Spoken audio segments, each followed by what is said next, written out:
Michelle, thanks for taking the time out of what is an unbelievably busy schedule that you have to join us. And no worries, happy to be here.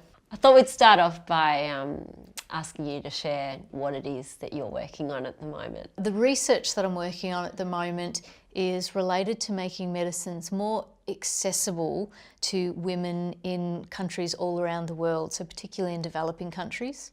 So we're working on a product that's used during childbirth, or it's actually immediately after childbirth, to prevent excessive bleeding. So the World Health Organization recommends that every woman after every childbirth receives a dose of a drug called oxytocin, and oxytocin can prevent the risk of excessive bleeding called postpartum hemorrhage after childbirth. At the moment, so there's about 140 million births a year, and ideally we'd like to see that 140 million women receive oxytocin, but it's mostly women in developed countries who get that medication because it needs to be given as an injection, and for it to work it also has to be stored in a refrigerator to make sure it doesn't degrade. So unfortunately in developing countries where the health system may not be as well established, or still more than half of the women will give birth at home. So without any, medical attendance at all, they're not receiving oxytocin at the moment. How much more real does this project or research project become after having had in the context of having had 2 children yourself? Well, it's interesting. I'm really glad that I didn't start this project until after I'd had the children. I'd never actually stopped before I'd had our children to think about the dangers of pregnancy. And now that's what I'm researching and reading about all the time. I may have sort of paused a little bit more and sort of thought about it before we thought, oh, okay, this isn't a good idea, we'll have kids.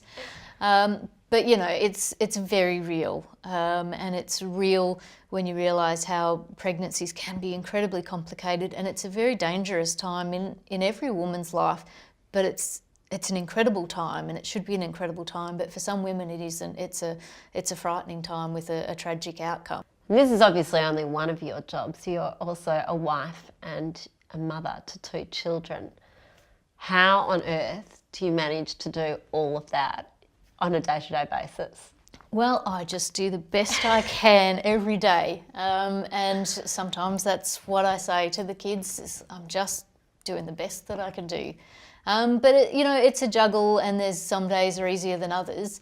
But I think most importantly is having the support of my husband, and he's made changes to his work life to sort of accommodate some of my work requirements. We both had jobs where we worked in the city. We left home really early, we got home really late, and we're rushing to get the kids to and from childcare. And so we made a decision together that he would set up a business and work from home. And so now he drops the kids off and picks them up, which makes it much easier for me to sort of do a lot of what I'm doing. And how has he found that transition? I think it's been difficult at times because it's a different way of doing things, and the kids, all of their friends, it's their mums that are the primary carers, and so they sort of don't value what he does in quite the same way. And I think at times that probably is hard because they'll just tell people, Dad doesn't do anything.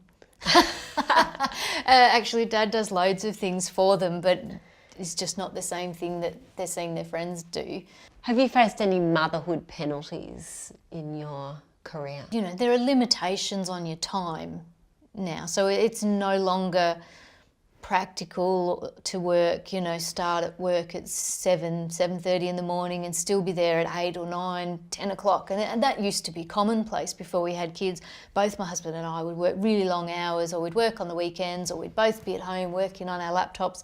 And we loved it. We both loved what we were doing.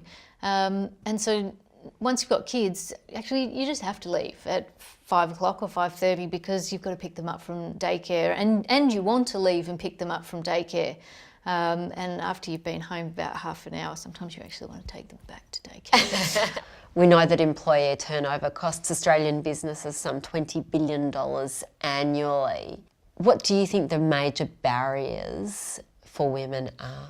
I think in the science disciplines in particular, my experience, it's obviously in academia, it's very difficult to pursue a career as an academic on a part-time basis. Even when you're full-time, your time available to commit to your job is less, because you have to commit your time and to your family as well. And so it's almost like you're part-time anyway, because you are limited to that 9 till 5 sort of time. Really what we want to do is find a way to ensure that we invest so much money in training female scientists.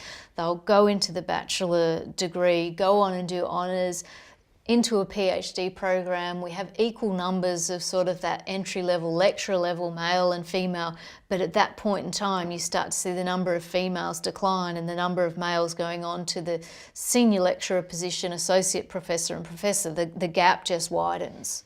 And that's over that sort of child rearing years.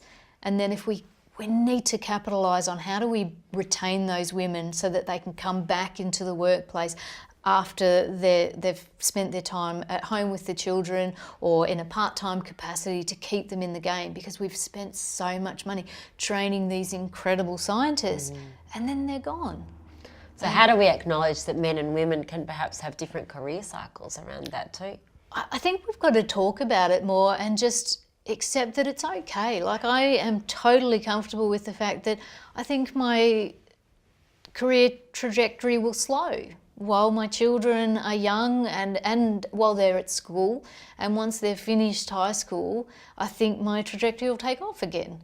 And I think we just have to be okay with that. And I think when we're comfortable with that, we're not going to be sitting back thinking, well, it's not fair that, you know, so-and-so got promoted and I didn't. It's like, I don't care. Now's not my time to get promoted. Now's my time to look after my family, and that's what I want to do. Do you think women can have it all? Absolutely. And what's your idea of having it all? I think having it all, the most important things are family and health.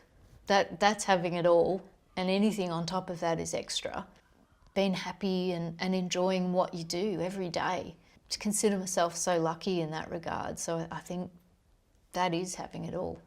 Thanks, Michelle. It's been absolutely amazing speaking with you today, and good luck with your research. No worries. Thank you very much.